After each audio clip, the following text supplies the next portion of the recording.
यहाँ पर हमने जब क्लासेस शुरू करी थी तो 3 श्रेणी के बालकों को पढ़ाना शुरू करा था। 3 कौन कौन थे? एक थे बीपीएससी वाले, और एक थे यूपी पीसीएस वाले, और एक थे यूपीएससी सीएससी वाले। ठीक है, ये इतने तरीके की कैटेगरी हमारे हिंदी साहित्य में थी।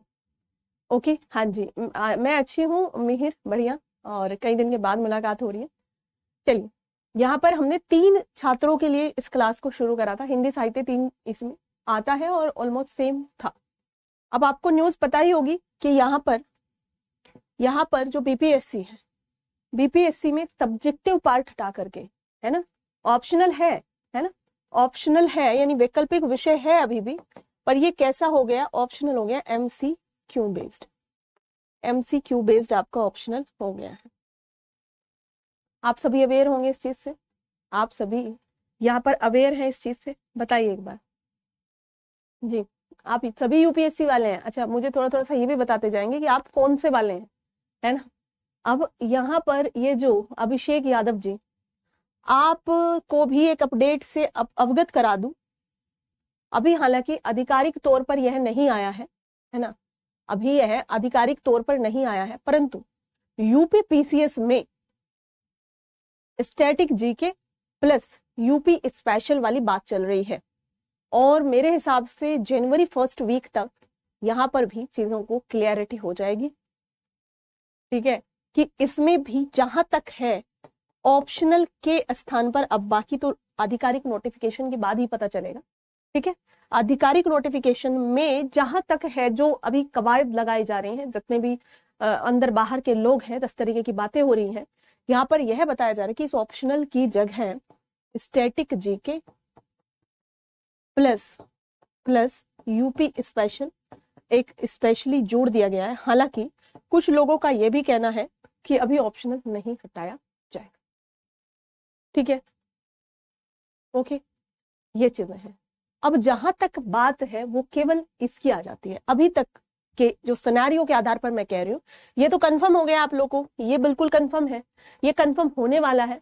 और अगर बात करी जाए यहाँ यह कंफर्म है कि यूपीएससी में ऑप्शनल आपका रहेगा इस वर्ष तो एटलीस्ट, क्योंकि अभी ऐसी कोई भी चीज नहीं आई। हालांकि जब नोटिफिकेशन आएगा इसका, तो तब और ज्यादा चीजें बहुत अच्छे तरीके से क्लियर हो जाएंगी। हम तो तभी उसकी बात करेंगे, है ना, हम तो तभी बात करेंगे उसकी। ये तो आता ही था, नहीं मुस्कान, ये नहीं आता था बच्चे, अलग से नहीं आता था ना कि 150 नंबर में आपको यूपी पीसीएस में यूपी स्पेशल पूछा, ऐसा नहीं आता था ना।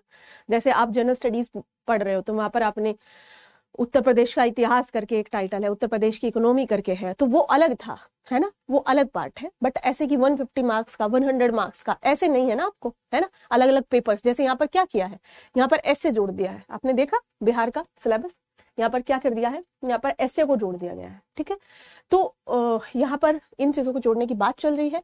हो सकता है कि ये बातें हो ना आए नोटिफिकेशन में, पर हमें तैयार तो रहना ही है। और क्योंकि ये चीज पहले से ही कहीं ना कहीं क्लियर थी, इसीलिए आप लोगों ने एक चीज नोटिस करी होगी कि हमने जब उपन्यास पढ़े तो मैंने शेखर एक जीवनी नहीं पढ़ाया था। आपको याद है आप लोगों को ये चीज? बताइए, अगर हम इसको पढ़ते तो अन्य चीजें हमारा अलग से और 1 महीना लग जाने वाला था। इधर हमने नहीं पढ़ा था इसको, याद है आप लोगों को ये चीज? याद हो तो बताना। ठीक है, तो ये चीजें कहीं ना कहीं पहले होती हैं, पहले बातों में होती हैं, और फिर वो चीजें, क्योंकि देखो मुझे भी इस फील्ड में कई वर्ष हो गए, तो बड़े बड़े जो जानकार लोग हैं या जो वहां पर कमीशन वगैरह में हैं, या जिनसे हमारी कभी बात हुई, या हमारे किसी के थ्रू हमारी उनसे बात हुई, या जो भी कारण बना हो, एक अंदर जो पृष्ठभूमि है वो पहले से बननी तैयार हो जाती है। ठीक है, वो पहले से बननी तैयार हो जाती है। और दूसरी बात आ जाती है यहाँ पर कि जब वो पृष्ठभूमि बनकर के ऑफिशियली जब आती है तब हम उस पर बिलीव करते हैं, है ना। पर जो चीजें हैं मैंने आपके सामने रख दी कि यहाँ पर बात चल रही है कि यहाँ से, हाँ विक्रम आप लेट आए हो, कोई बात नहीं, मैंने सिर्फ इतना बताया है कि ऑप्शनल हम 3 लोगों के लिए पढ़ा रहे थे। यहाँ पर इस कैटेगरी में पेपर बहुत आसान आएगा अगर कोई बच्चा मेंस में जा रहा है तो। यहाँ पर मेंस में जाने का मतलब है कि प्रीलिम्स थोड़ा सा अब एक तरीके से एक अच्छे लेवल का होगा, अच्छा level in the sense paper का लेवल वही होगा, बट क्योंकि नेगेटिव मार्किंग हो गई है। अभी तक क्या था, अभी तक नेगेटिव मार्किंग नहीं होती थी, ये चीज आपको पता होगा। 150 क्वेश्चन आते थे, 150 मार्क्स होते थे बीपीएससी में, ई ऑप्शन भी आया करता था, समझ रहे? ई ऑप्शन भी आया करता था, तो that was very tricky option. Okay, उसमें ऑप्शन में क्या होता था, या तो एक से ज्यादा सही है टाइप का, और या कोई भी सही नहीं है टाइप का, है ना, ऐसा होता था। ई ऑप्शन बड़ा ट्रिकी मुझे लगा। मैंने 2 बैचेस पढ़ाए यूपी इसमें, बिहार पीसीएस में, इकोनॉमी में, तो that was very tough for me specially, क्योंकि मैंने कभी बिहार पीसीएस एग्जाम दी नहीं है, पर वहां पर मतलब उपलब्धता नहीं थी उस प्रकार की कि कोई और पढ़ाता, तो उसमें आया भी नंबर, प्रीलिम्स में बस मैंने पढ़ाया था इसमें। तो ये चीज यहाँ पर 150 नंबर का 150 सवाल आया करता था, अभी भी 150 नंबर का 150 ही सवाल आएगा, बट इसमें आपका शायद 2.25 की यहाँ पर, मतलब 1/4 की यहाँ पर नेगेटिव मार्किंग कर दी है। ये चेंज हुआ, प्लस और क्या चेंज हुआ है, निबंध आ गया है इसमें, निबंध। तो इस निबंध से आपकी एक अप्रोच को देखा जाएगा। देखो, कोई भी चेंज हो वो मोस्ट वेलकमिंग रूप से उसे हमें एक्सेप्ट करना होगा, क्योंकि देखो सीधी सी बात है, जहां भी जिस कमीशन के आप एग्जाम दे रहे हैं वहां पर एक फिल्टर लगाए जा रहे हैं। फिल्टर इसलिए लगाए जा रहे हैं ताकि उन छात्रों या छात्राओं को लाया जाए यहाँ पर जो मतलब इस चीज के लिए खरे उतरते हो। समझ रहे हैं बात को? तो इसलिए यहाँ पर इसको हटा करके, अब कई बार क्या होता है प्रीलिम्स में, मैं सच में कई ऐसे लोगों को जानती हूँ जब सीसेट क्वालिफाई नहीं था तो उनको 190 नंबर सीसेट में आ गए और उधर 20-30 नंबर आ गए, तो उन्होंने कट ऑफ पार कर लिया। ठीक है, मतलब वो लोग थे जो कैट मैट करके बैठे हुए थे, तो 180-90 नंबर लाना सीसेट में उन दिनों, जब 20 नंबर डिसीजन मेकिंग का ऐसे ही आ जाता था, सारा ऑप्शन सब सही होता था। तो मैं खुद जानती हूँ, क्योंकि मेरे भाई काफी सालों से प्रिपरेशन में थे, तो मैंने देखा है कि लोगों के 190-80 नंबर आ गए और उनको ये तक क्लियर नहीं है कि वो यूपीएससी में ऑप्शनल क्या लेने वाले हैं, इंजीनियरिंग बैकग्राउंड के। तो कहीं ना कहीं फिल्टर करने के लिए क्वालिफाई किया कि भैया तुम इधर इतना नंबर ले आओगे, जीएस का तुम्हें समझ नहीं है, 10-15 नंबर आ गया, कट ऑफ तुम्हारा क्लियर हो गया, तो वहां पर एक फिल्टर लगा। तो बहुत सारे लोगों के लिए अच्छी हुई बात, बहुत सारे लोगों के लिए बुरी हुई। सबके लिए समान कुछ भी नहीं हो सकता, सबको कभी भी कोई भी संतुष्ट नहीं कर सकता। तो जो भी चेंजेस होते हैं उन चीजों को आप एक्सेप्ट करा करें, और उन चीजों के साथ ही आपको आगे बढ़ना है। ये चेंजेस केवल आपके लिए नहीं होते, सबके लिए होते हैं। तो यदि यहाँ पर हालांकि यहाँ पर एक काफी अच्छा सिलेक्शन का मौका होता है आप लोगों के लिए, है ना, तो यदि यहाँ पर ऑप्शनल हटता है, रहता है, बहुत ज्यादा उस पर सोच विचार नहीं करना है, जैसा आता है नोटिफिकेशन में वैसे उसे एक्सेप्ट करना है। जहां तक चांसेस लग रहे हैं वो ये है कि ऑप्शनल यहाँ से हट जाएगा। Static GK plus UP special का 150-100 नंबर का इस तरीके से एक वेटेज यहाँ पर बढ़ जाएगा, तो मोस्ट वेलकम है जी, है ना। रही बात हमारी इसकी, तो यदि ये चेंजेस अभी जल्दी में आ जाता है तो हम फिर इसके अनुसार अपनी चीजों को आगे बढ़ाएंगे। यहाँ पर अभी ऑप्शनल जहां तक है कंफर्म है, ठीक है, कंफर्म है यहाँ पर ऑप्शनल। और यदि कुछ चेंज होते हैं, अभी तो मेरे हिसाब से 2-4 साल तो इसमें कोई चेंज नहीं होने वाले, और आप में से अधिकतर बालक तभी तक एग्जाम देने वाले हैं, ठीक है। इसमें अभी कंफर्म्ड है, तो आप इस कंफर्म चीज को मानते हुए, कंफर्म्ड इसलिए है क्योंकि जब यहाँ पर कोई चीज चेंज होता है तो इस चेंज के लिए एक प्रोसेस पहले से बनती है। हाँ, सारी चीजों के लिए बनती है, इसके लिए भी कई सालों से बन रही थी, इसके लिए भी कई सालों से कदम उठाए जा रहे थे, इसके लिए अभी कोई प्रोसेस ही नहीं बन रही है, तो दैट इज वेरी क्लियर। हालांकि भाई क्या कह सकते हो आप इनको, है ना।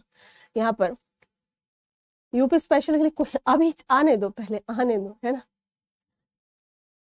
पहले आने दो उसको, समझ रहे हैं, पहले आए, उसके बाद में देखेंगे बुक कौन सी है। ओके, परीक्षा वाणी वगैरह की किताबें यूपी में बहुत चलती हैं, ध्यान रखिएगा। यूपी में जब आप पढ़ेंगे तो इलाहाबाद पब्लिकेशन वगैरह किताबें काफी ज्यादा है, उन चीजों को आप देखते हुए चलेंगे।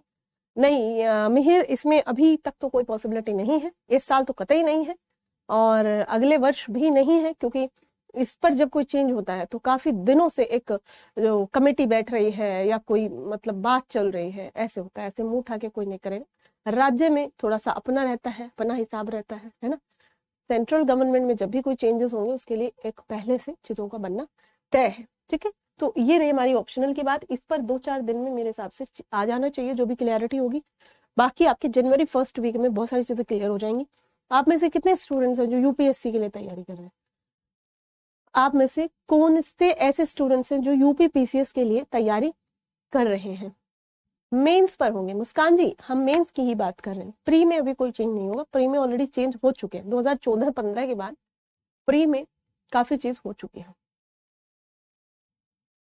सांख्यिकी की तो कोई बात नहीं है जन्मे जी, सांख्यिकी नहीं होगा ऐड यूपी में, तो बिहार में हुआ करता है, सांख्यिकी नहीं है इसमें ऐड होना। स्टैटिक जी की अलग चीज होता है बच्चे, है ना।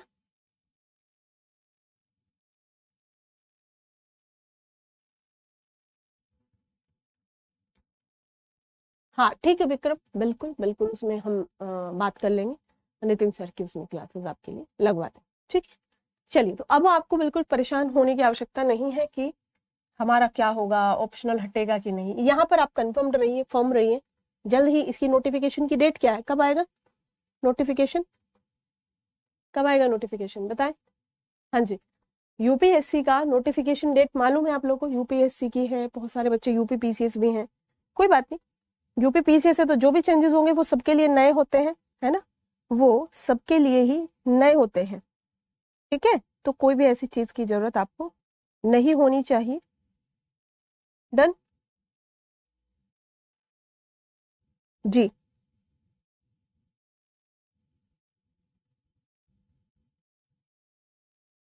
1 फरवरी को नोटिफिकेशन आ जाएगा, राइट। यूपीएससी का जो नोटिफिकेशन होगा वो आएगा आपका 1 फरवरी को, ठीक है। 1 फरवरी को नोटिफिकेशन आएगा यहाँ पर। रही बात अगली आपके हेल्थ रिगार्ड, तो अब हाँ 1 फरवरी को आएगा। 1 फरवरी को अभिषेक जी, 1 फरवरी से शायद 21 फरवरी तक रहेगा आपका नोटिफिकेशन, बेसिक किस दिन रहता है। 28 मई को एग्जाम होगा, तो आपको इस साल दे रहे हैं, अगले साल दे रहे हैं, जो भी जैसे भी दे रहे हैं, थोड़ा सा ट्रेन करते चले अपनी बॉडी को, और ट्रेनिंग के साथ साथ आप थोड़ा सा देखते चले कि मैं किस तरीके से क्या परफॉर्म कर रहा हूँ, ठीक है। फरवरी में आएगा, फर्स्ट डेट है उसकी 1 फरवरी, ठीक है। दूसरी बात रही आपके स्वास्थ्य से संबंधित, पैनिक नहीं करना है, कोरोना आ रहा है नहीं आ रहा है, सबके लिए है, सारी चीजें हैं। चाइना वगैरह में काफी केसेस बढ़ रहे हैं, हालांकि बहुत चीजों को बढ़ा चढ़ा कर बताया जा रहा है, नहीं बताया जा रहा है, उससे तो बहुत ध्यान नहीं देना है। मौसम ट्रांजिशन फेज में है, बदल रहा है, क्या है, आपको अपना ख्याल रखना है, अपने घर वालों का ख्याल रखना है। नया वाला जो इसका लक्षण है वो काफी अलग है, बुखार वगैरह नहीं हो रहा है, ठीक है। इसमें बॉडी एक है, यानी कि शरीर में दर्द हो रहा है, और दूसरी बात आपको भूख नहीं लगेगी, ठीक है। तो अगर इस तरीके के कोई लक्षण आपको समझ में आते हैं, नजर आते हैं, तो उन पर ध्यान रखना है, और थोड़ा सोशल डिस्टेंस को मेंटेन करना है। बाहर ज्यादा मत जाओ, क्राउडिंग प्लेसेस में ज्यादा मत जाओ, क्या करना है बाद में चले जाना, है ना। जीवन है तो जहान है, फिर जिंदगी बचेगी तो सब कुछ है हमारे लिए, हमारे अपने और आप सभी खुश रहने चाहिए, स्वस्थ रहने चाहिए। स्वास्थ्य जीवन का एक बहुत बड़ा आधार होता है, समझ रहे हैं।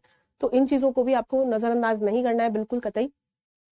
बाकी जैसे होता है, जो होता है वो उसको एक्सेप्ट करो और आगे बढ़ जाओ, ओके। अभी मुझे बताया कि कबीर और जायसी नहीं हुआ है, तो कबीर और जायसी से हम शुरू कर लेते हैं। हम जायसी को आज देख लेते हैं, और इसका टाइटल हम बदलवा देंगे, आधुनिक काल है ना, तो उसको जब भी 2 या 3 दिन बाद जब ये खत्म हो जाएगा तब हम आधुनिक काल, ठीक। तो लिखिए इसमें जायसी। आप मुझे बताएं जायसी किस धारा के कवि हैं, सूफी हैं, कृष्ण भक्ति है, राम भक्ति है, कौन है बताएं जायसी। हम्म। हाँ, ये भी कहा जा रहा है रोहित, बिल्कुल कहा जा रहा है ये भी, ठीक है। बट जैसे हम बीबीसी वगैरह को देखते हैं, तो बीबीसी किसी भी उससे इन्फ्लुएंस्ड नहीं है एटलीस्ट। तो यदि हम अपने देश के मीडिया को देखते हैं तो ज्यादातर मीडिया यही बता रहा है ना। और दूसरा है कि अभी इन दिनों में भारत जोड़ो यात्रा भी दिल्ली में प्रवेश कर गई आज सुबह। आई वोंट ऑल्सो ज्वाइन, कि जाके ज्वाइन कर लूँ, बट क्लास था तो उसमें।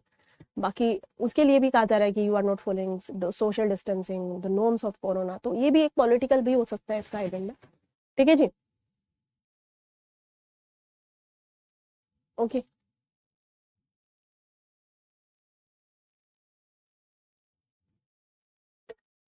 बिल्कुल सही बात है, सूफी थे, सूफी, चलो भूले नहीं कम से कम, सूफी थे, सूफी भक्ति थे, बिल्कुल शिवानी मेहर, बिल्कुल सही। जायसी जो है सूफी हैं, और उन्होंने, हाँ, संत प्रेम काव्य धारा, इन्होंने प्रेम को अलग बताया। मतलब भक्ति में कौन सा प्रेम है इनका, भक्ति में किससे प्रेम कर रहे हैं, ईश्वर से। और ये किससे प्रेम कर रहे हैं, ये अपने संप्रदाय में किससे प्रेम कर रहे हैं, सूफी। सूफी संगीत आपने सुना है, कोई एक आध फिल्म का गाना वगैरह कुछ जी।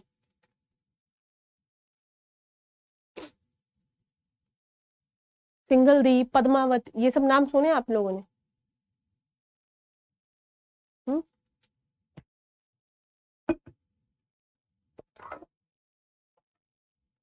जायसी का पूरा नाम क्या है, मलिक मोहम्मद जायसी, ठीक है। मलिक मोहम्मद,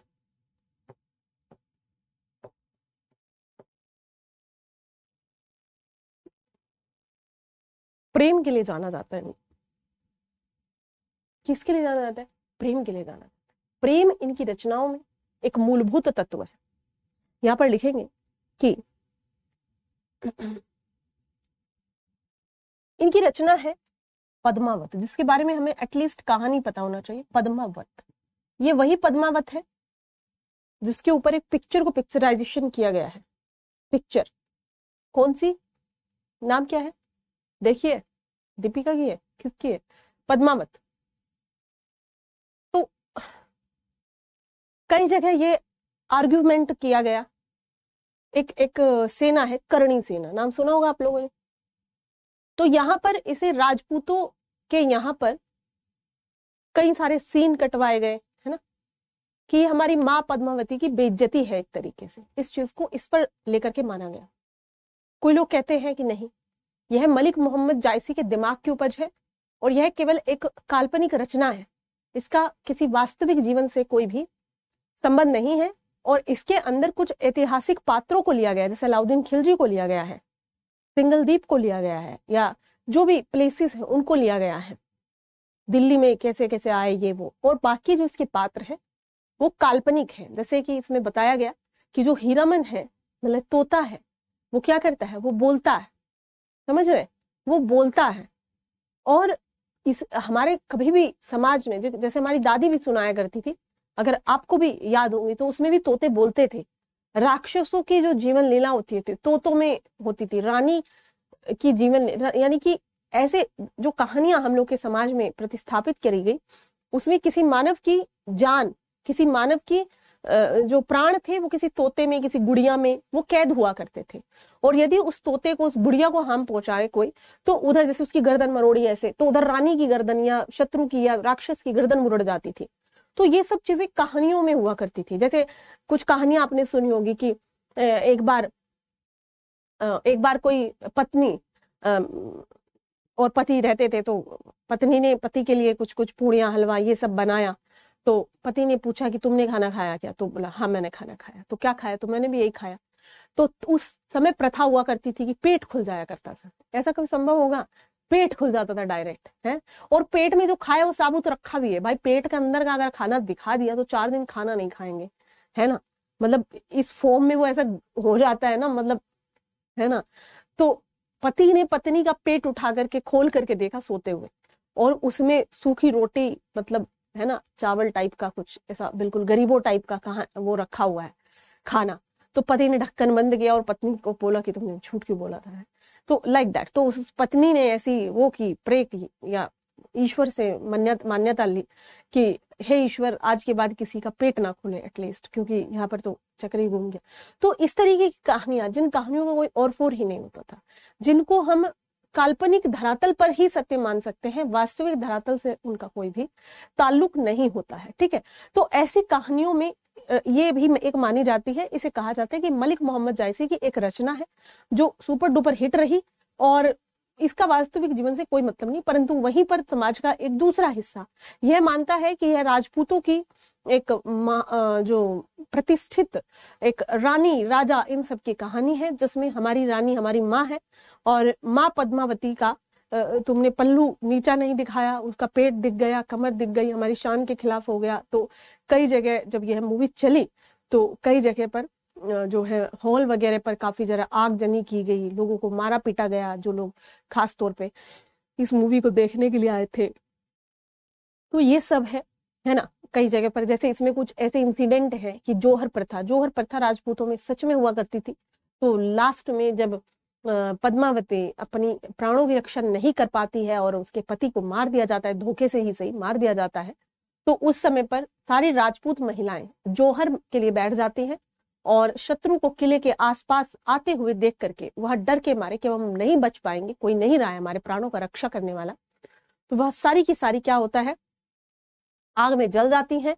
और ऐसा माना जाता है कि वह अलाउद्दीन के लिए एक वो लिख करके गई थी, है कि खिलजी तू मेरा दामन भी छू नहीं सकता, खिलजी तू मेरा दामन भी छू नहीं सकता, ये शिकार शेर का है, कुत्ता इसे कर नहीं सकता, टाइप का चीजें। तो ये सब चीजें भी इसमें लिखी गई है, ठीक है जी। ये चीजें समझ में आ रही हैं आप लोगों को? तो लिखे इसमें कि पद्मावत पद्मावत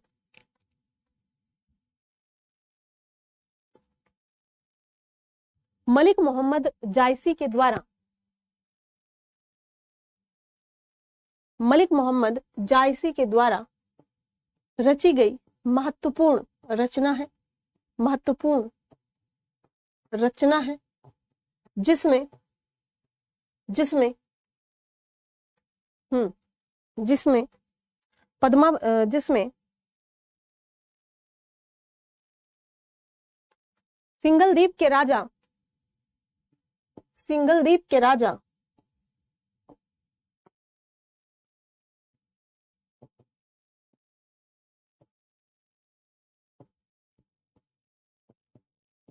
जिसमें सिंगलदीप के राजा गंधर्व सेन, जिसमें सिंगलदीप के राजा गंधर्व सेन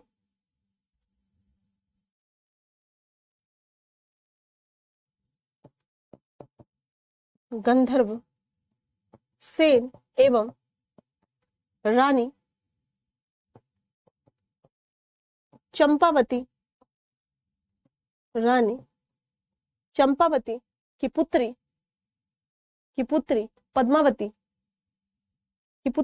पद्मावती की बचपन से लेकर युवावस्था एवं विवाह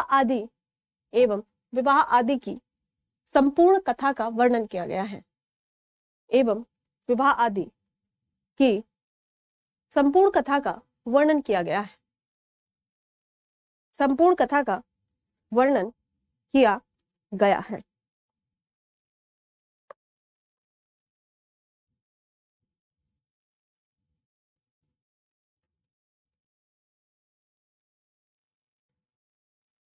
लिखिए आगे। मलिक मोहम्मद जायसी की इस रचना में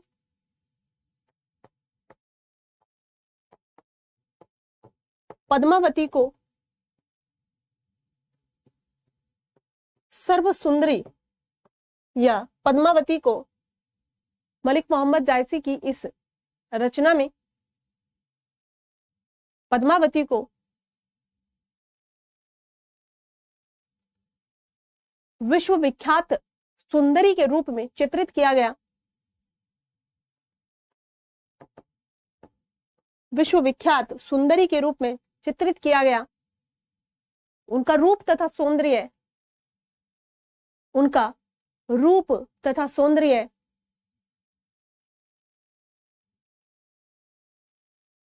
सभी को, उनका रूप तथा सौंदर्य सभी को मोहित कर लेने वाला था, सभी को मोहित कर लेने वाला था। साथ ही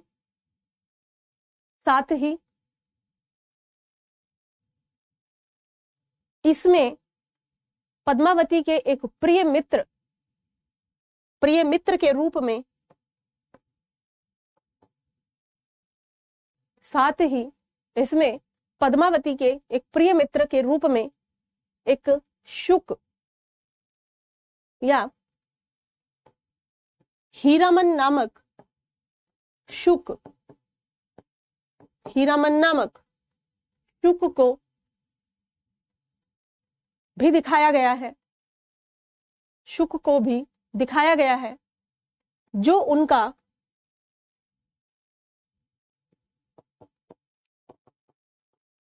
प्रिय मित्र है, जो उनका प्रिय मित्र है, जिसके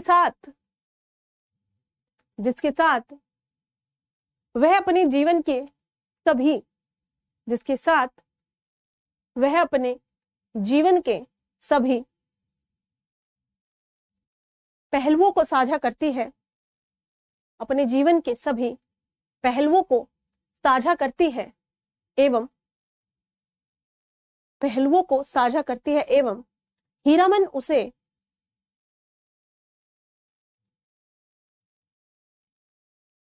जीवन के हर पक्ष में सलाह देता है, हीरामन उन्हें जीवन के हर पक्ष में सलाह देता है।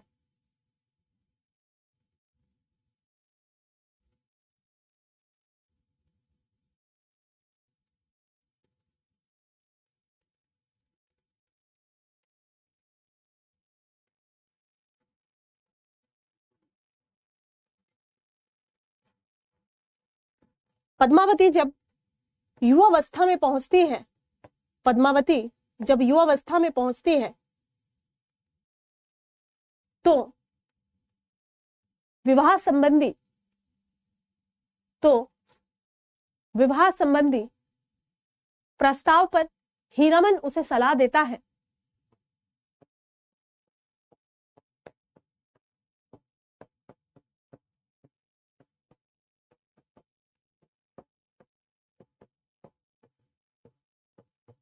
तो हीरामन उसे सलाह देता है कि अभी सही समय का इंतजार करो। हीरामन उसे सलाह देता है कि अभी सही समय का इंतजार करो,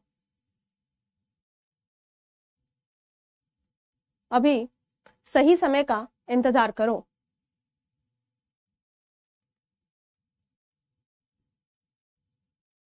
इस पर अभी सही समय का इंतजार करो, इस पर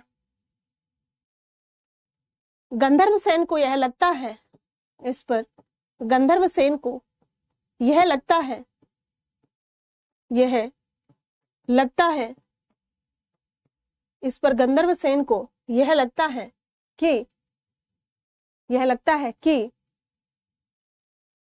हीरामन उसकी पुत्री को बिगाड़ रहा है। यह लगता है कि हीरामन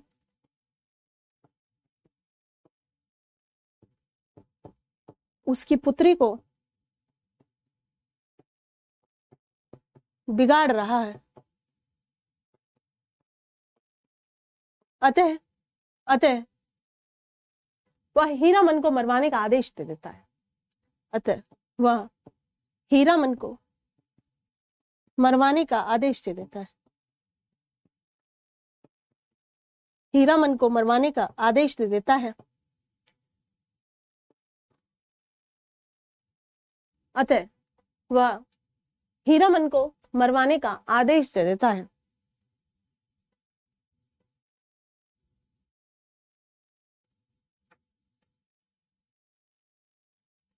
पद्मावती के मना करने पर भी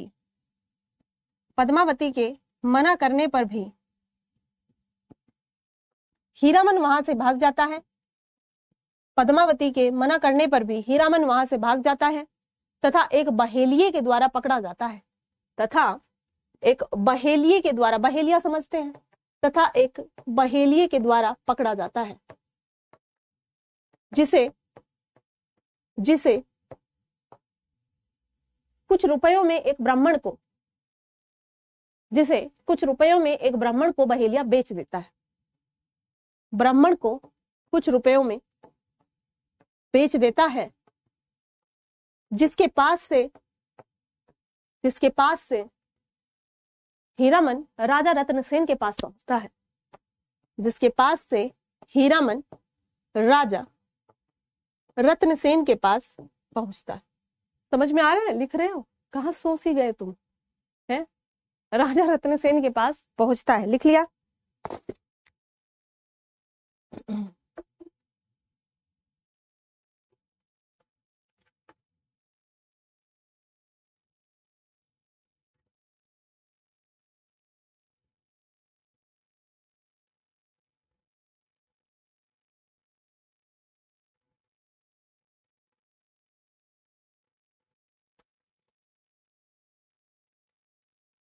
लिख लिया?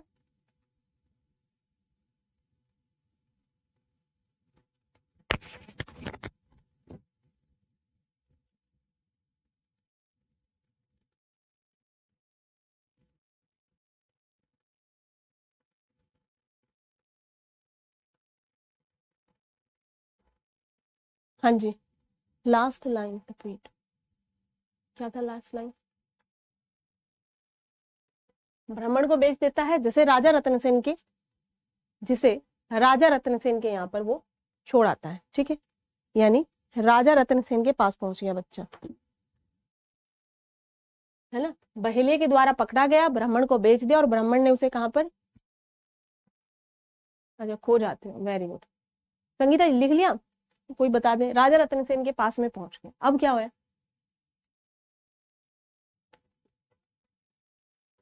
ये हीरामन बोलता था, है ना, ये तो पता है ना, तो हीरामन बोलता था।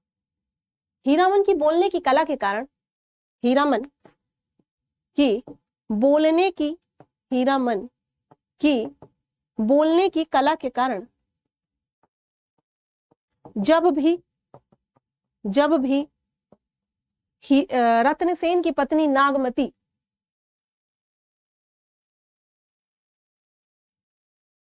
हीरासेन की भी, सॉरी हीरासेन की नहीं, रत्नसेन की पत्नी नागमती होती है। नागमती का विरह वर्णन ये सुना है, ये हमारे उसमें है सिलेबस में। नागमती रत्नसेन जी की पत्नी है ना।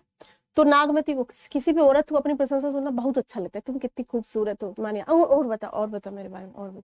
धनिया नहीं है, उसको पूछती है होरी को बार बार, और बता और क्या कह रहा था, भोला नहीं। रत्नसेन की पत्नी नागमती, हीरामन की बोलने की कला के कारण रत्नसेन की पत्नी नागमती जब भी उससे अपनी सुंदरता का बखान सुनना चाहती है, जब भी उससे यानी हीरामन से, जब भी हीरामन से अपनी सुंदरता का बखान सुनना चाहती है, तो वह उसके सामने रानी पद्मावती, तो वह उसके सामने रानी पद्मावती के रूप तथा सौंदर्य,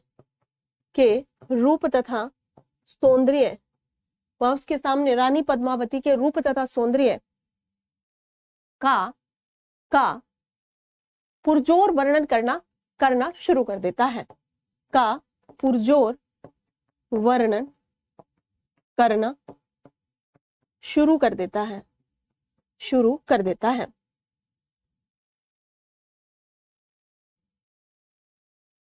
हाँ, अरे ये पता ही नहीं चला, यहाँ पूछा क्यों नहीं आपने भाई। ये जो मैंने लिखा है, हीरामन नामक शुक का मतलब होता है तोता, जिसको नहीं पता वो लिख ले, तोता।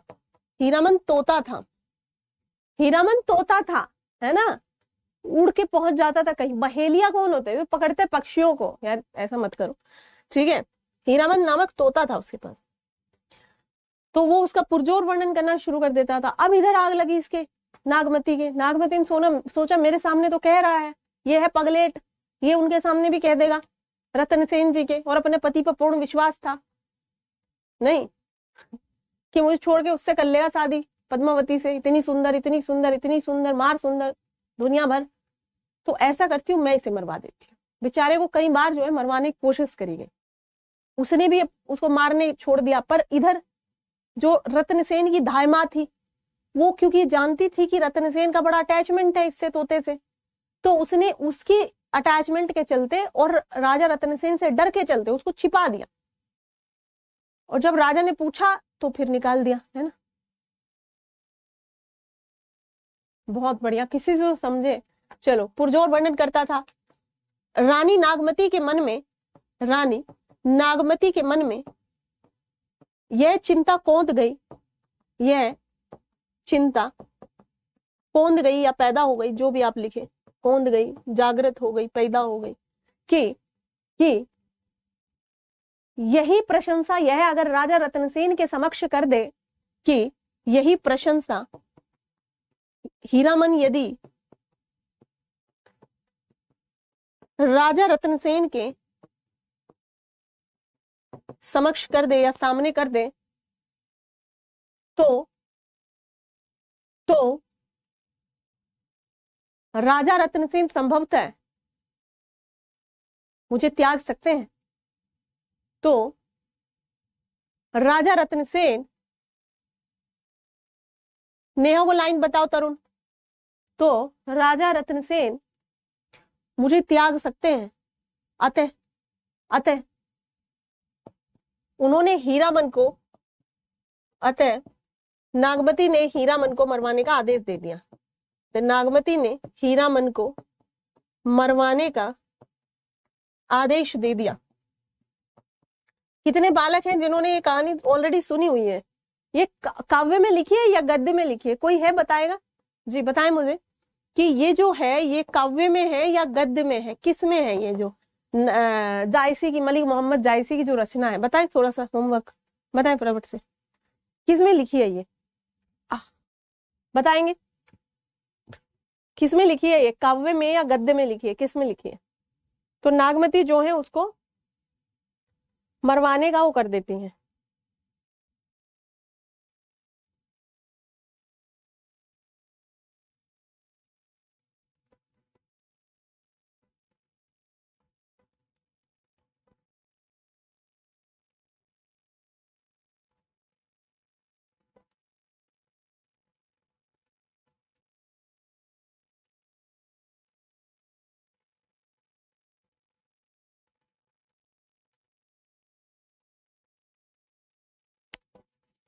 डन। काव्य में नेहा देखो तरुण ने कितनी मेहनत से सब लिख दिया। मुझे तो ऐसा लगता है कि तरुण टाइप ही कर लेते हैं, लिखते ही नहीं। नहीं तो इतना जल्दी टाइप, देखो जरा क्या स्पीड है, बहुत बढ़िया। हीरामन को मरवाने का आदेश दे देती है। उसी समय कितनों ने सुनी है ये कहानी? काव्य में है, बहुत बढ़िया विशाल। सुनी कितने लोगों ने? हाँ बिल्कुल सही, बिल्कुल सही। गद्य में कहानी नहीं है बच्चे। अभिषेक, इसके खंड है, एक्चुअली अलग अलग खंड है, ठीक है। तो उन अलग अलग खंडों को काव्य में लिखा गया है। अभी तो हम भक्ति काल में ही चल रहे हैं, मतलब रीति काल। अभी ये किसका है? तो भक्ति काल का ही है, तो अभी तो काव्य है। गद्य आधुनिक काल में आता है, ठीक है। गद्य क्या है? आधुनिक काल में आता है। किस किसने पढ़ी है ये कहानी? जी बताएं। तो क्या लिखा? मरवाने का आदेश दे देती है। रत्नसेन की धाय रत्नसेन की धाय रत्नसेन की धाय राजा के डर से तथा राजा के डर से तथा हीरामन का राजा के डर से तथा रत्नसेन के प्रति हीरामन के प्रति हीरामन के प्रति रत्नसेन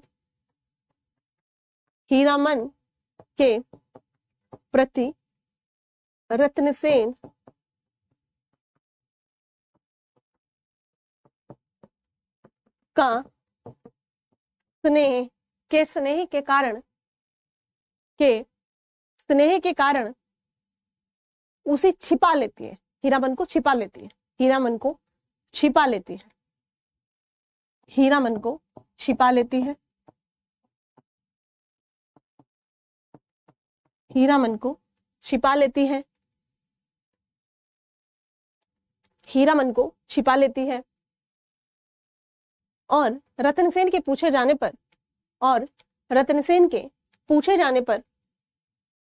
हीरामन उसको सौंप देती है, ठीक है।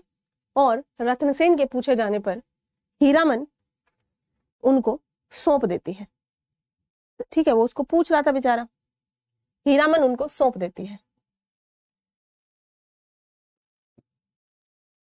हीरामन ने राजा रत्नसेन के समक्ष पद्मावती के रूप एवं सौंदर्य का वर्णन पद्मावती के रूप एवं सौंदर्य का वर्णन किया। रूप एवं सौंदर्य का वर्णन किया और कहा कि पद्मावती इतनी सुंदर है कि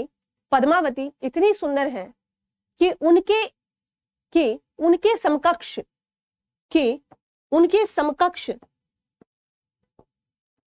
दूसरी कोई नहीं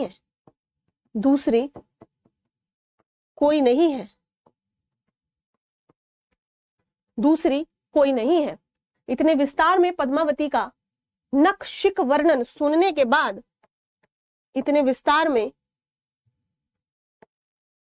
पद्मावती का नखशिख समझ रहे हो? नखशिख वर्णन सुनने के बाद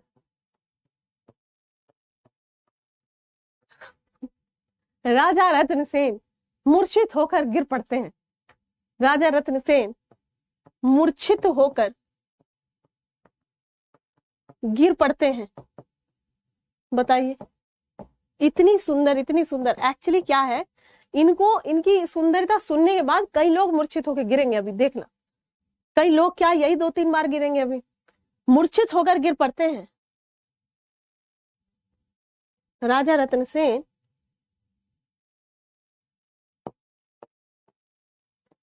रत्नसेन मूर्छित होकर गिर पड़ते हैं एवं गिर पड़ते हैं, फुल स्टॉप। तत्पश्चात राजा रत्नसेन रानी पद्मावती से मिलने का निर्णय करते हैं। तत्पश्चात राजा रत्नसेन रानी पद्मावती से मिलने का निर्णय करते हैं तथा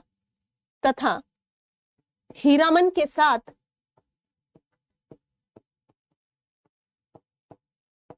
हीरामन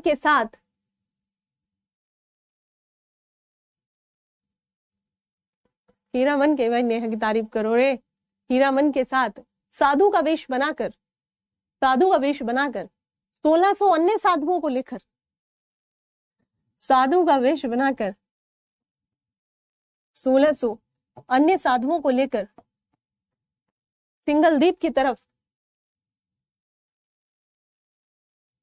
सिंगलदीप की तरफ कदम बढ़ाते हैं। 1600 वैसे लिखोगे, सा सपे ओ की मात्रा अल्लाह 16, ठीक है। 1600 अन्य साधुओं को लेकर सिंगलदीप की तरफ कदम बढ़ाते हैं। सिंगलदीप पहुंचने पर हीरामन रानी पद्मावती से मिलता है। रानी पद्मावती से मिलता है तथा रत्नसेन के विषय में बताता है। यह सब वृतांत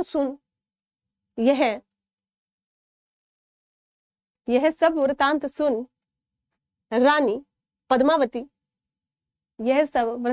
रानी पद्मावती बसंत पंचमी के दिन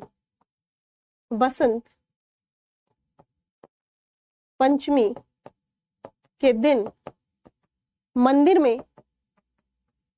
में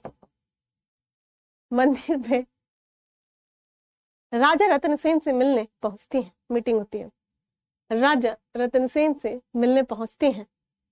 मंदिर में बसंत पंचमी के दिन राजा रत्नसेन से मिलने पहुंचती हैं। जैसे ही राजा रत्नसेन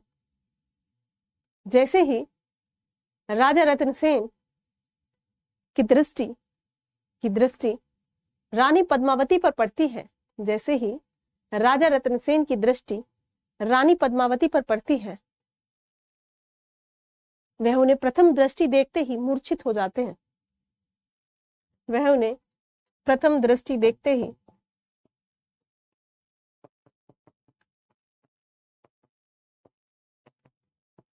मूर्छित हो जाते हैं।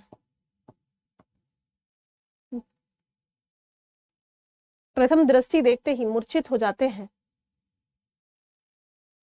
यह देख रानी पद्मावती रुष्ट होकर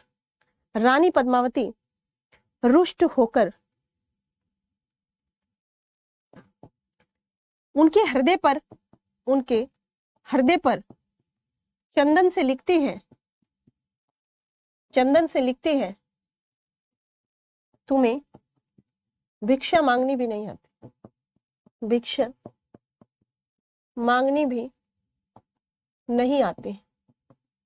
तुम्हें भिक्षा मांगनी भी नहीं आती। गुस्सा हो जाती है, हम आए हैं यहाँ मीटिंग करने तुमसे, है बार बार तुम बेहोश हो पड़ते हो यार, ये कैसा है, तुम तो रोज बेहोश हो पड़ोगे, कैसे चले काम ऐसे। जब भी देखते हो, जब भी सुनते हो, जब भी, अरे बेहोश कितना होगे यार। नहीं, कहती है कि तुम्हें भिक्षा मांगनी भी नहीं आती, पागल हो।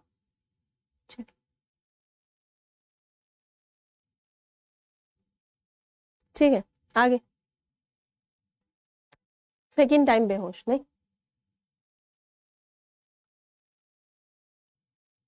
राजा रत्नसेन जब होश में आते हैं तो अपने समक्ष पद्मावती को ना पाकर, पद्मावती को न पाकर, अपने समक्ष पद्मावती को न पाकर। अभिषेक जी, ये उन्हें बनाने वाले ईश्वर का कसूर है। इतना खूबसूरत क्यों बना दिया कि लोग देख ही नहीं पा रहे, आंख भर के देखते हैं बेहोश हो जाते हैं।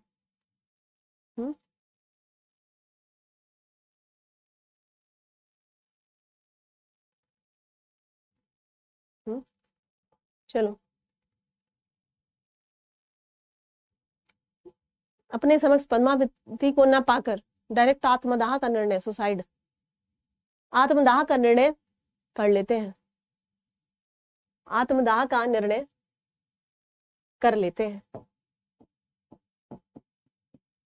आत्मदाह का निर्णय कर लेते हैं।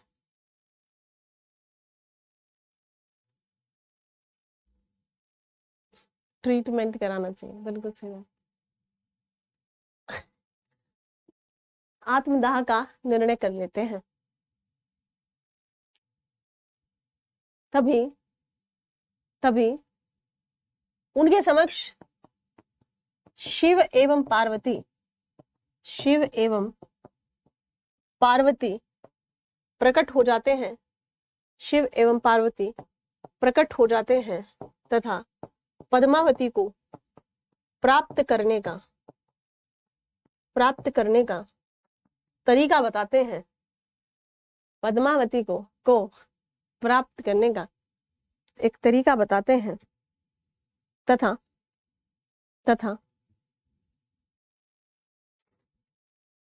एक सिद्धि प्राप्ति का साधन भी देते हैं।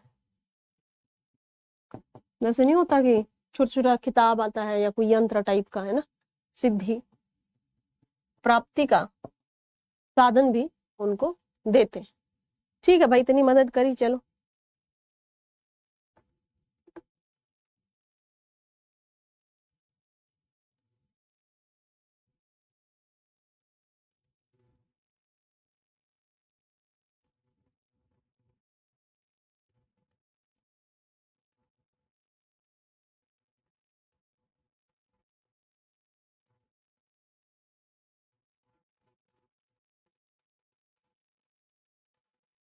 आगे लिखे।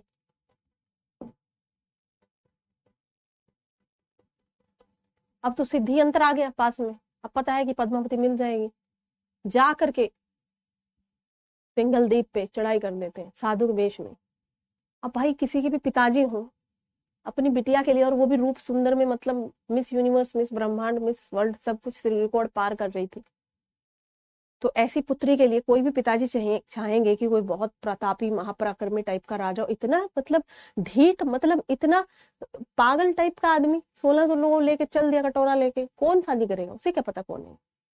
चिढ़ जाते हैं भाई, पकड़ लेते हैं उनको। इतनी बड़ी सेना यार उनके पास थी, है ना, पकड़ लेते हैं। अब ये तो साधु बने थे, ये तो सब इनके पास हथियार हथियार थे ही नहीं कुछ, भावुकता में कर देते हैं चढ़ाई बस जा करके। उसके बाद फिर जो है वहां पर जा करके इनको पकड़ लेते हैं इनके पिताजी, रत्नसेन के साथ साथ जो मरवर आ गए वो सब। उसके बाद वापस, हाँ, तो उसके बाद में इनके पिताजी जो है फांसी की सजा सुना दो कि हमारी बेटी को छेड़ा है इसने, बिल्कुल बदतमीज टाइप का, कहीं का साधु, बदनाम करते हो तुम अपने पेशेंट, फांसी पे लटका दो इस आदमी को, साथ साथ इसके इन सबको भी।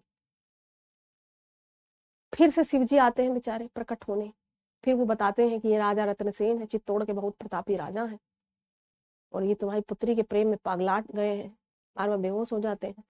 ऐसा करो तुम अपनी पुत्री का विवाह इनसे कर दो, है ना, हम जो है इन्हें सिद्धि यंत्र दिए हैं, तो पुत्री को सिद्ध तो कर ही लेंगे, पा ही लेंगे। फिर राजा रत्नसेन जो है शादी कर लेते हैं उनसे।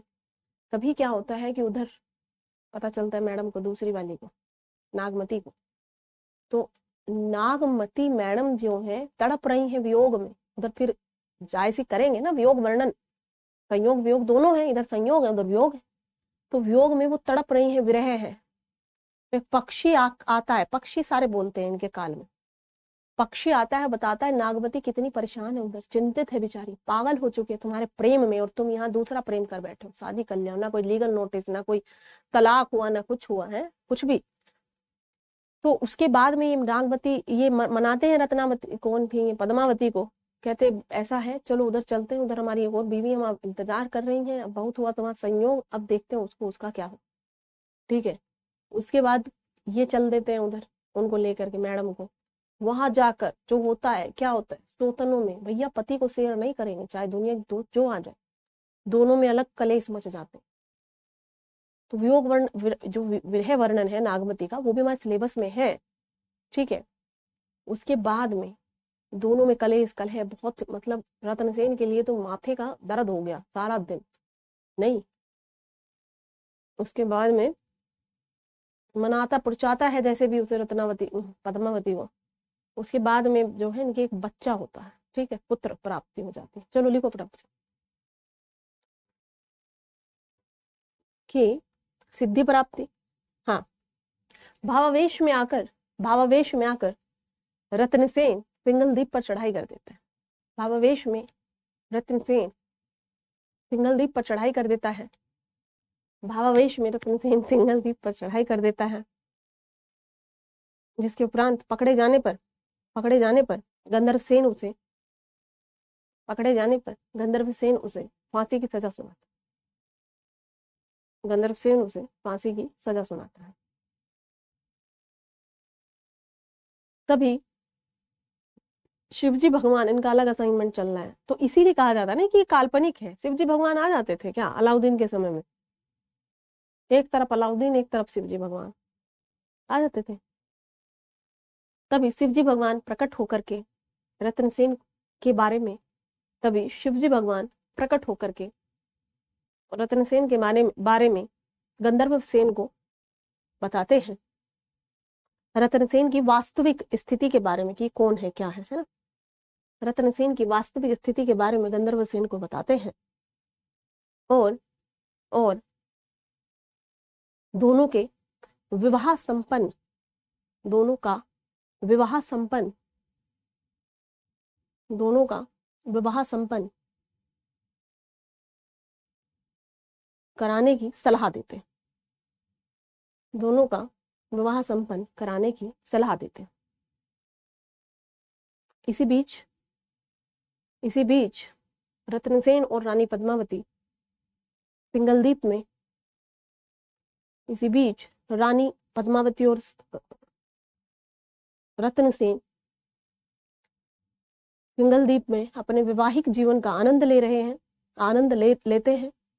इसी बीच रानी पद्मावती और राजा रतनसेन अपने वैवाहिक जीवन का आनंद ले रहे होते हैं, तथा दूसरी तरफ चित्तौड़ में उनकी पत्नी, बहुत टफ काम बोल दिया मम्मी, ये कहाँ से रिपीट करना है, बहुत टफ है यार ये सब,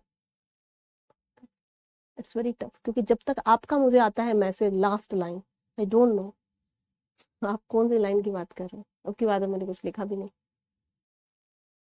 थोड़ा सा आप हिंट दो, मैं बताती हूँ फिर कौन सी लाइन है। पकड़े जाने के बाद गंधर्व सेन उन्हें फांसी की सजा सुनाते हैं। गंधर्व सेन उन्हें फांसी की सजा सुनाते हैं, ठीक है, फांसी की सजा सुनाते हैं। जिसके बाद या तत्पश्चात, भाई जिसके शब्द बदले वो थोड़ा माइंड ना करे, शब्द इधर बदल सकते हैं। तत्पश्चात शिवजी भगवान प्रकट हो जाते हैं, शिवजी भगवान प्रकट हो जाते हैं, तथा गंधर्व सेन को रत्नसेन की वास्तविक स्थिति के बारे में बताते हैं, वास्तविक स्थिति के बारे में बताते हैं, तथा पद्मावती एवं राजा रत्नसेन के विवाह का विवाह की सलाह देते हैं। लिखो फटाफट से। पद्मावती एवं राजा रतन सेन के विवाह की सलाह देते हैं। सलाह देते हैं। थोड़ा दिमाग मत लगाओ इधर उधर, उसके रूप सौंदर्य पे अपना लिख लो यार, फिर छूट जाता है, फिर नौटंकी करते हो। ठीक है, लिखो। पद्मावती एवं राजा रतन सेन के विवाह की सलाह देते हैं। उसके पश्चात रानी पद्मावती एवं उसके पश्चात रानी पद्मावती एवं मतलब दोनों का विवाह हो जाता है। ठीक है, दोनों का विवाह हो जाता है। पश्चात दोनों सिंघलदीप में अपने वैवाहिक जीवन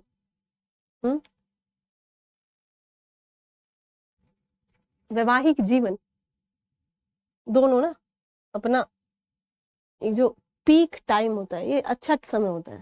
ठीक है, I never experience that, but लोग देखते हैं तो अच्छा, मतलब मुझे तो बस यही लगता है कि जो भी जहां पर भी जिस जिम्मेदारी में, मान ले कोई जॉब में है, किसी को बिजनेस है, उन सब चीजों से दूर एक अच्छा समय कहीं पर, मतलब इट्स नोट अबाउट कि मैरिड लाइफ में वो क्या कर रहे हैं, that is note necessary, but बहुत सारी चीजों से दूर है।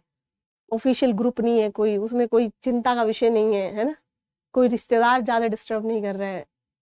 एक बहुत अच्छा समय होता है जिसको ये स्पेंड कर रहे हैं फिलहाल।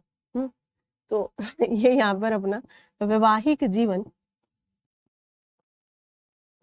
आनंद ले रहे थे इसका, है ना, वैवाहिक जीवन को आनंद ले रहे थे। दूसरी तरफ रानी नागमती, दूसरी तरफ रानी नागमती रत्नसेन के वियोग में, रानी नागमती रत्नसेन के वियोग में तड़प रही थी, है ना, तड़प रही थी, जिसे जायसी ने नागमती वियोग वर्णन जिसे जायसी ने नागमती जिसे जायसी ने नागमती वियोग वर्णन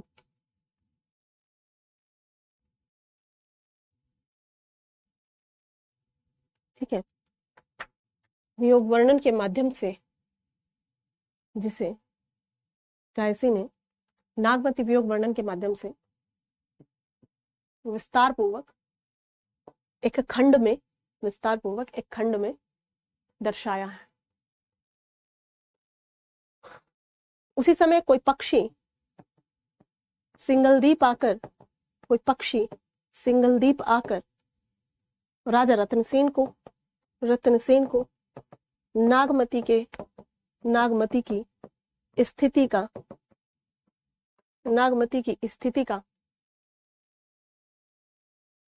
स्थिति से अवगत कराता है। कोई पक्षी आकर, है ना, इस समय रत्नसेन को नागमती की कोई पक्षी आकर नागमती की स्थिति से अवगत कराता है। अतः रत्नसेन रानी पद्मावती को चित्तौड़ ले जाने का फैसला करते हैं। अतः राजा रत्नसेन रानी पद्मावती को चित्तौड़ लेकर चलने का फैसला करते हैं, जहां पर पद्मावती तथा नागमती दोनों में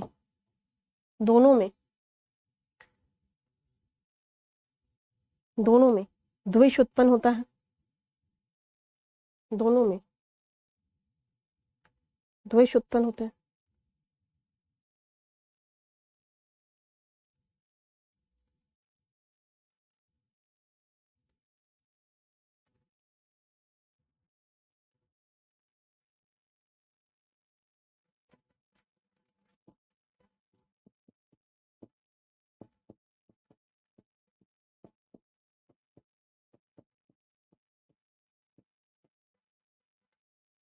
दोनों में समझौता करवाते हैं।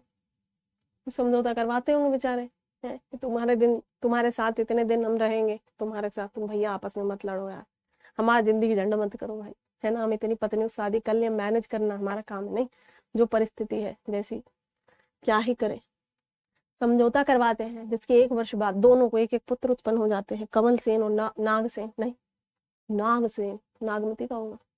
जिसके पश्चात 1 वर्ष बाद दोनों को एक एक पुत्र कमल सेन और नागसेन उत्पन्न हो जाते हैं। ठीक, दोनों को एक एक पुत्र हो गया, तुम्हें काम धंधा मिल गया, यही होता था पहले, है ना। चल, तुम्हें जो है काम मिल गया, अपने पुत्रों को खिलाओ। अब यहाँ पर क्या होता है, लिखे आगे, अगला पैरा से लिखेंगे कि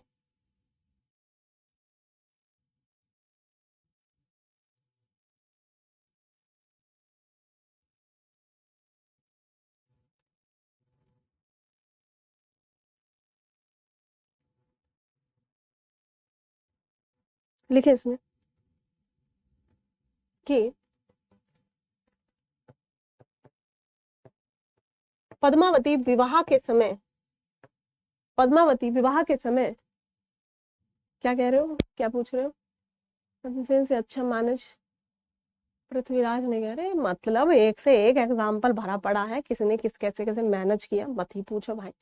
लिखो इसमें, पद्मावती विवाह के समय सिंगलदीप से एक व्यक्ति राघव चेतन को लेकर के आती है। यही सब जड़ है, अभी देखना। तो राघव चेतन को विवाह के समय सिंगलदीप से साथ में लेके जाया करते थे ना पहले दहेजों में, मेरे दास दासिन टाइप के आदमी, नहीं, राघव चेतन को लेकर आती है।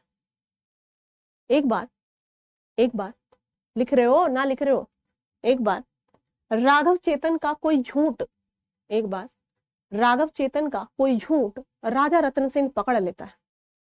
एक बार राघव चेतन का कोई झूठ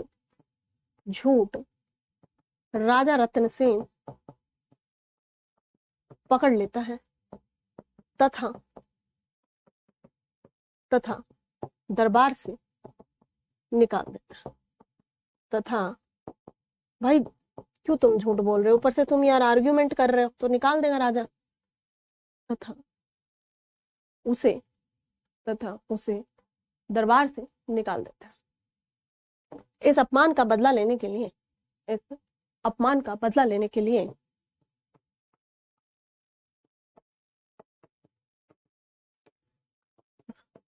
राघव चेतन दिल्ली के सुल्तान खिलजी के पास आता। इस अपमान का बदला लेने के लिए राघव चेतन दिल्ली में सुल्तान अलाउद्दीन खिलजी के पास आता।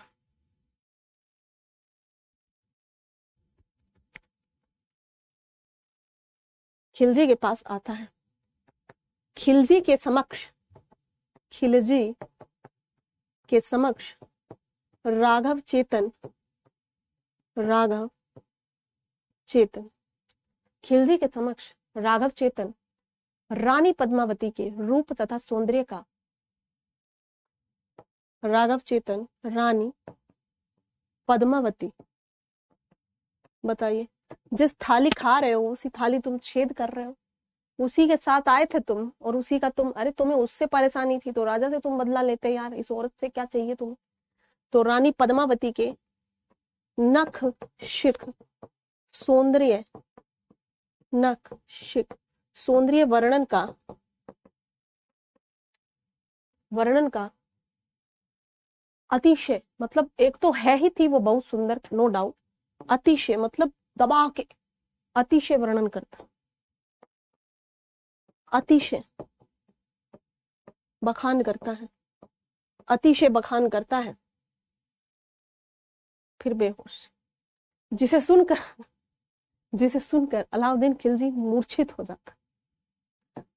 वो नहीं होती CCl4, सुने हो ना, वो मिली थी मुझे लगता है वर्णन, जिसे सुनकर अलाउद्दीन खिलजी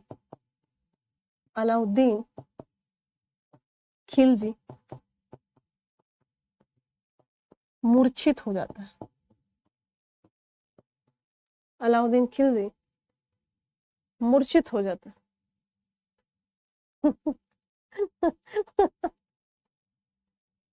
यार सुनो, रुको, मैं भी थोड़ा वर्णन करके देखती हूँ कैसी थी वो, मैं भी करूँ वर्णन, मुझे तो लग रहा है कि 2-4 बेहोश हो चुके। ठीक है, हो गया क्या? जो अपोजिट सेक्स अट्रैक्शन होता है वो भाई देखो, इनको तो होगा नहीं, गर्ल्स को तो हो सकता है ईर्ष्या हो जाए, जेलेसी हो जाए। ठीक है, बेहोशी की थोड़ी कम संभावना है, जो ज्यादा प्रोबेबिलिटी है वो आप लोगों को है। करूँ थोड़ा वर्णन? है क्या ही पागल है। अलाउद्दीन खिलजी बेहोश। चलो, अभिषेक इज अलाइव, जिंदा है, लिख रहे हैं, मूर्छित नहीं हुए। चलो, अलाउद्दीन खिलजी मूर्छित हो जाते हैं। होश में आने पर, होश में आने पर, होश में आने पर, चले, होश में आने पर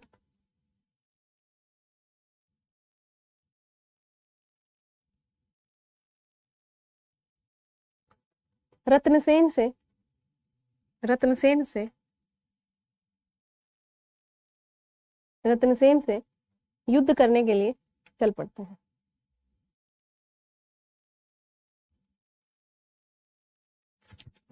नमस्ते जी। रत्नसेन से युद्ध करने के लिए चल पड़ते हैं। इंजॉय के साथ ही तो पढ़ाना, और क्या, दुखी नहीं करना भाई आपको। ठीक है।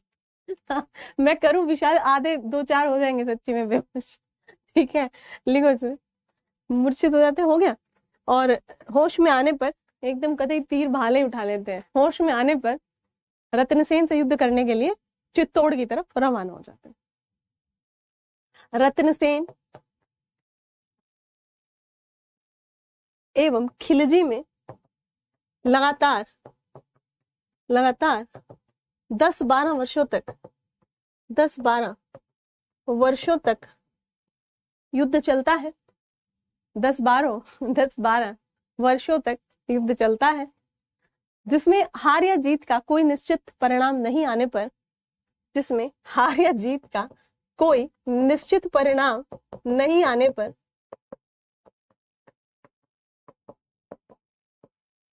जिसमें हार या जीत का कोई निश्चित परिणाम नहीं आने पर संधि हो जाती है। संधियां पहले बहुत होती थी, नहीं, संधि हो जाती है, तथा तथा तथा संधि के पश्चात, तथा संधि के पश्चात रत्नसेन खिलजी को अपने यहाँ दावत पर बुलाते। खिलजी को अपने यहाँ दावत पर बुलाते हैं। दोस्त बन गए, मतलब बुलाते हैं। इसी दौरान खिलजी पद्मावती के दर्शन करने की इच्छा, इसी दौरान खिलजी पद्मावती के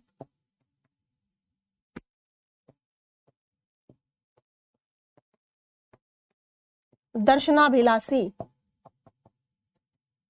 कि भैया हम तो उनके दर्शन के लिए आए हैं, माँ दर्शन दो, दर्शनाभिलाषी होने की इच्छा जाहिर करते हैं।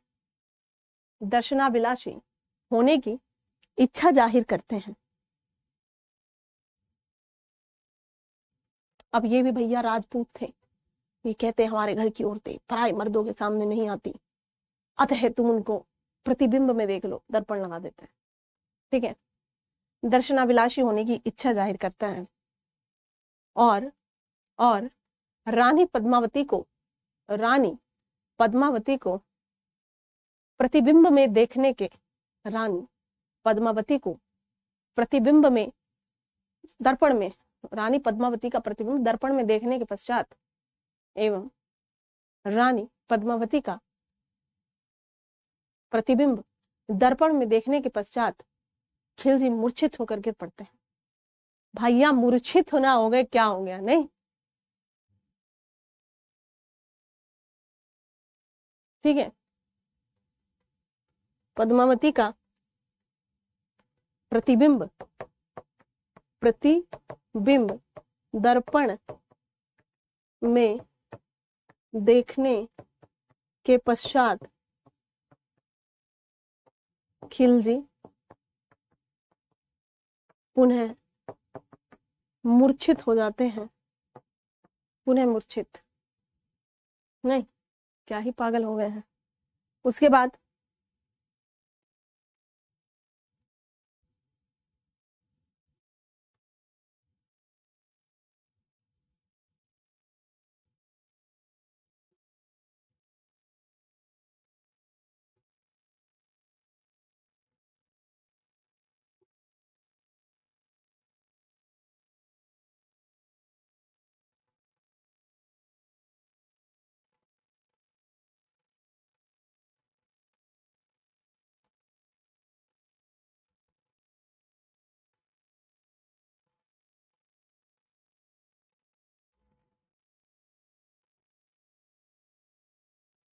लिख लिया?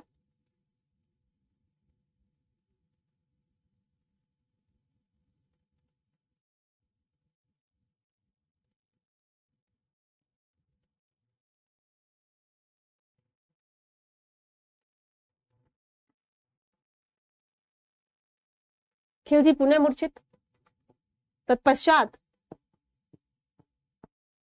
तत्पश्चात रत्नसेन रत्नसेन खिलजी के होश में आने पर, तत्पश्चात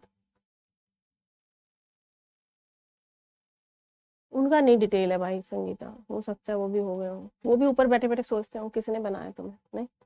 तत्पश्चात रत्नसेन के होश में आने पर, सॉरी रत्नसेन के नहीं, खिलजी के होश में आने पर, खिलजी के होश में आने पर रत्नसेन उन्हें अपने दुर्ग के द्वार तक छोड़ने आते हैं, अपने दुर्ग के द्वार तक छोड़ने आते हैं, जिसमें धोखे से लिखो, जिसमें धोखे से खिलजी रत्नसेन को बंदी बना लेता है, जिसमें धोखे से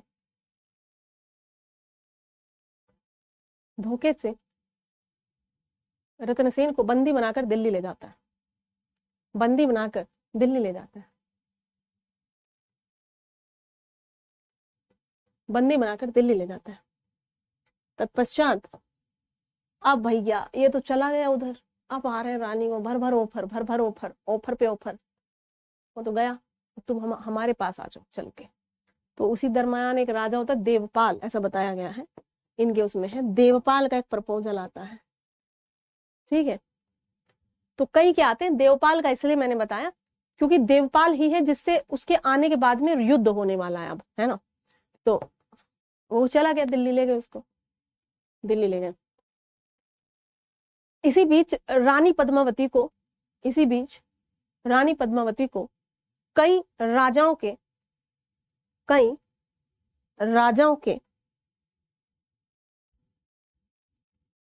दूतों के द्वारा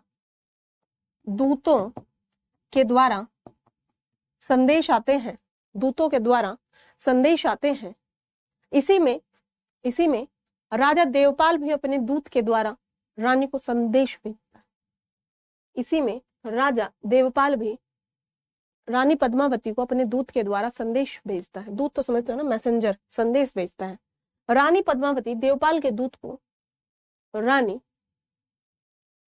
पद्मावती हो गई दावत, रानी इतना क्या यार, तुम्हें 12 साल तक तुम लड़ रहे हो उसके संग में, फिर उसे तुम मार दावत में बुला रहे हो, अपनी बीवी दिखा दे रहे हो, पागल कहेंगे, ठीक है। रानी पद्मावती देवपाल के दूत को दंडित कर देती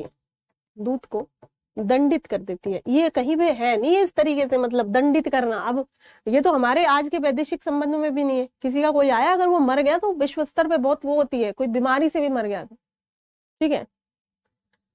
तो दूत को दंडित कर देता है, दूत को दंडित कर देती है, इसका उसे गुस्सा आ जाता है, दूत को दंडित कर देती है तथा कई सामंतों से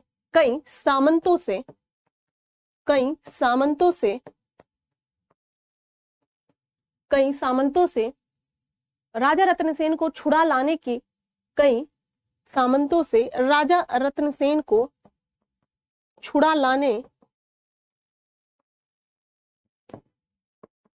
छुड़ा लाने की मदद की गुहार करती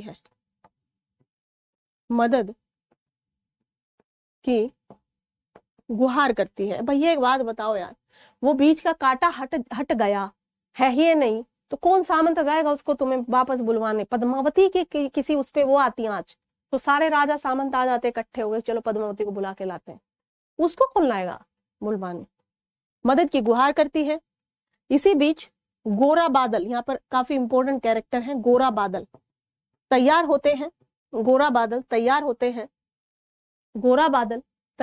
हैं तथा राजा रत्नसेन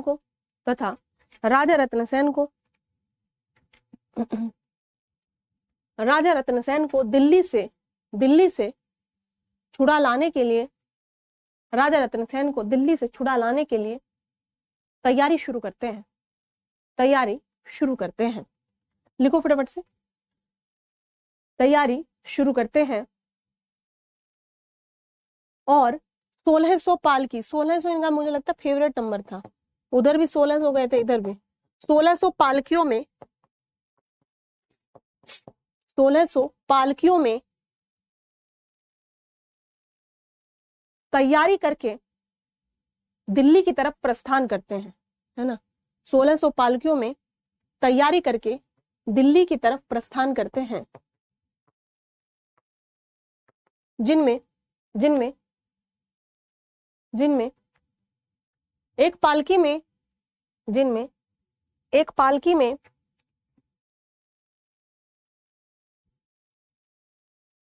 लोहार बैठा रहता है। इनमें क्या है, इनमें सब योद्धा बैठे थे युद्ध करने के लिए, कि पालकियां जाएंगी उधर, जैसी पालकियां रखी जाएंगी, और पालकियां इसलिए जा रही क्योंकि रानी पद्मावती आ रही है, ये बोला गया था ना उसको, खिलजी को, कि पद्मावती आ रही है, तुम इनके पति को छोड़ देना भैया, ये तुम्हारे संग में रह लेंगी नहीं। तो इस शर्त पे वो तैयार भी हो गया था कि आ जाइए। पालकियों में रानी मानी जाती थी ना पहले, तो कहा कि रानियों दासियों सबके साथ आ रही है, तुम्हारे सुपुर्द होने, और उनमें बैठे थे योद्धा, ठीक है। अब जो उन पालियों को उठा के चल रहे थे, जो उनमें अंदर बैठे थे, उन सबका मेन पर्पज यही था कि जाकर युद्ध कर लेंगे, उससे धोखा करेंगे। और इनमें एक को बिठा दिया, किसको, एक को बिठा दिया क्या कहते हैं उसको, लोहार को, कि भैया उसकी ताला वाला तोड़ के जैसे वैसे होगा। तो दिल्ली की तरफ रवाना होते हैं। तो ये आपको समझना है कि इसमें योद्धा बैठे थे। आगे चले, दिल्ली पहुंचने पर अलाउद्दीन तक एक संदेश पहुंचाया जाता है, दिल्ली पहुंचने पर अलाउद्दीन तक एक संदेश पहुंचाया जाता है कि रानी पद्मावती आपसे पहले रत्नसेन से मिलना चाहती है ना, रत्नसेन से मिलना चाहती है, एवं मिलना चाहती है, एवं दुर्ग की चाबियां उसको सौंप देना चाहती है ना, दुर्ग की चाबियां उसको सौंप देना चाहती है, ठीक है, कि भाई अब तुम्हारा हो गया ये दुर्ग वुर्ग, और अब हम चल रहे हैं खिलजी के पास, ऐसा ही समझा होगा बेचारे ने। रतनसेन से मिल चाहती है, दुर्ग की चाबियां उनको सौंप देना चाहती है, और उस पालकी में वो होता है लोहार, सौंप देना चाहती है।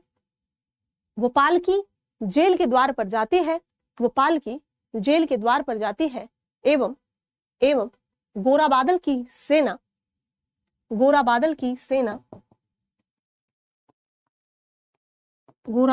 सेना, फटाफट लिखो 5 मिनट में, गोरा बादल की सेना रत्नसेन को छुड़वाने में कामयाब हो जाती है। गोरा बादल की सेना रत्नसेन को छुड़वाने में कामयाब हो जाती है, घर वापस आने पर, या चित्तौड़ वापस आने पर रानी पद्मावती, चित्तौड़ वापस आने पर रानी पद्मावती, स्पीड अप, चित्तौड़ वापस आने पर रानी पद्मावती रत्नसेन को देवपाल के बारे में बताती है कि ही इज अ चीटर, जब तुम नहीं थे तो प्रपोजल भेज रहा था मेरे पास, नहीं, ये बताती है उसको कि रानी पद्मावती राजा रत्नसेन को देवपाल के विषय में बताती। इस बात से क्रोधित होकर राजा रत्नसेन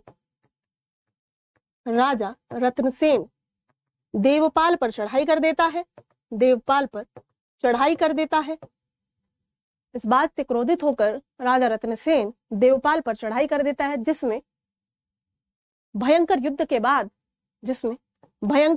बाद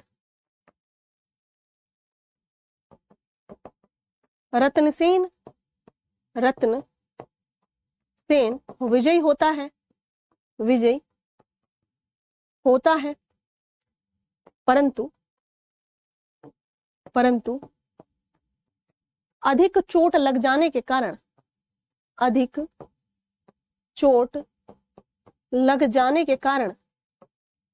कुछ समय पश्चात उसकी मृत्यु हो जाती है। अधिक चोट लग जाने के कारण कुछ समय पश्चात उसकी मृत्यु हो जाती है।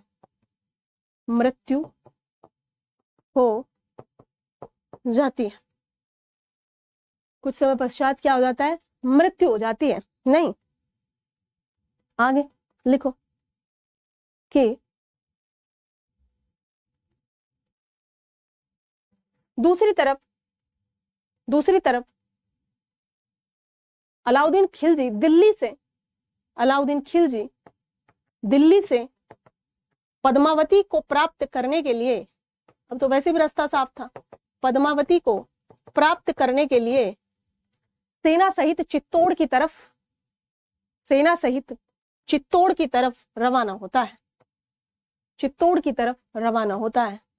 परंतु चित्तौड़ की तरफ रवाना होता है, परंतु उससे पहले ही पद्मावती ने नागमती सहित अन्य महिलाओं के साथ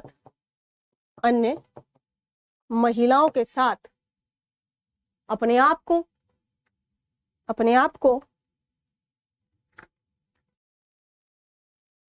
को पति रत्नसेन के साथ सती कर लिया था। मतलब बाकी ने अपने अपने पतियों के साथ किया होगा, ठीक है।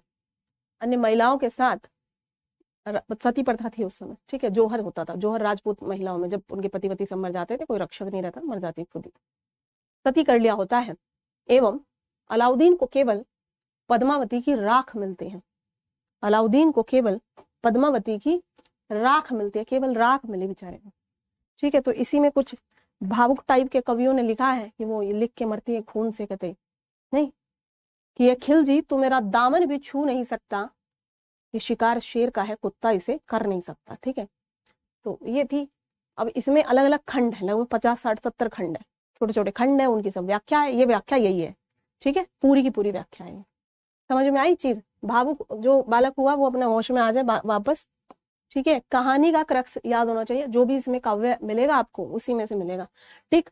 तो बताओ अभी किसी कोई परेशानी, दुख, चिंता कुछ भी हो ना तो बता देना, ठीक, कोई दिक्कत नहीं है, बताए ना, मेल कर देना, ओके, ऑफिशियल मेल पे, ओके। चलो तो मिलते हैं अगली क्लास में अगले अध्याय के साथ। और ये जायसी अभी खत्म नहीं हुआ है, जायसी में कई क्वेश्चन पूछे जाते हैं। प्रेम का